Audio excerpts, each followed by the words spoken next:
लोकसभा चुनाव के दूसरे चरण में शुक्रवार को 13 राज्यों और केंद्र शासित प्रदेशों के 88 सीटों पर मतदान हो रहे हैं। इस फेज में मोदी सरकार के 5 केंद्रीय मंत्रियों और 2 पूर्व मुख्यमंत्रियों सहित कांग्रेस के पूर्व अध्यक्ष राहुल गांधी की साख दांव पर लगी है। ये चरण इसलिए भी अहम है कि बीजेपी पिछले चुनाव में इन 88 सीटों में से करीब 60% सीटें जीतने में कामयाब रही थी, तो कांग्रेस 20% सीट पर सिमट गई थी। हालांकि दूसरे फेज में कई सीटें ऐसी है जो अपना सियासी रंग बदलती रहती है।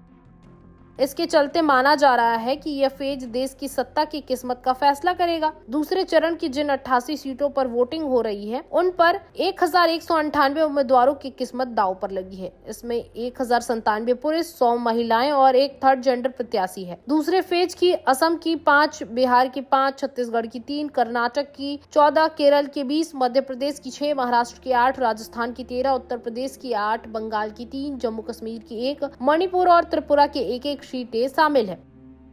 5 साल पहले 2019 में हुए लोकसभा चुनाव में बीजेपी का पलड़ा भारी था, जबकि कांग्रेस काफी पिछड़ गई थी। दूसरे फेज में जिन 88 सीटों पर चुनाव हो रहे हैं, उनमें बीजेपी 52 सीटें जीतने में कामयाब रही थी और कांग्रेस को 18 सीटें मिली थी। वहीं अन्य दलों को 18 सीटें मिली थी, जिसमें 7 सीटें बीजेपी के सहयोगी दलों को मिली थी और 11 सीटें कांग्रेस के सहयोगी दल और अन्य विपक्षी दलों को मिली थी। इस बार के बदलते हुए सियासी समीकरण में बीजेपी नेतृत्व वाले एनडीए और कांग्रेस की अगुवाई वाले इंडिया गठबंधन के बीच कांटे की फाइट मानी जा रही है। ऐसे में सभी की निगाहें दूसरे चरण की उन सीटों पर है जो 2024 के सत्ता का फैसला करेंगी। 2024 के लोकसभा चुनाव में दूसरे चरण में 88 सीटों में उम्मीदवारों को देखें तो बीजेपी 69 सीटों पर किस्मत आजमा रही है, जबकि कांग्रेस 68 सीटों पर चुनाव लड़ रही है। एनडीए के सहयोगी एकनाथ शिंदे गुट वाली शिवसेना 3 सीटों पर चुनाव लड़ रही है। जेडीयू 4 सीट पर उम्मीदवार उतारे हैं। इसके अलावा आरएसपीएस 1 सीट और जेडीएस 3 सीट पर चुनाव लड़ रही है। वहीं कांग्रेस नेतृत्व वाले इंडिया गठबंधन के आरजेडी 2, सपा 4, इंडिया यूनिट मुस्लिम लीग 2 सीट, आरसीपी 1, केसीएम के एनसीपी 1, उद्धव ठाकरे की शिवसेना 4 सीटों पर चुनाव लड़ रही है।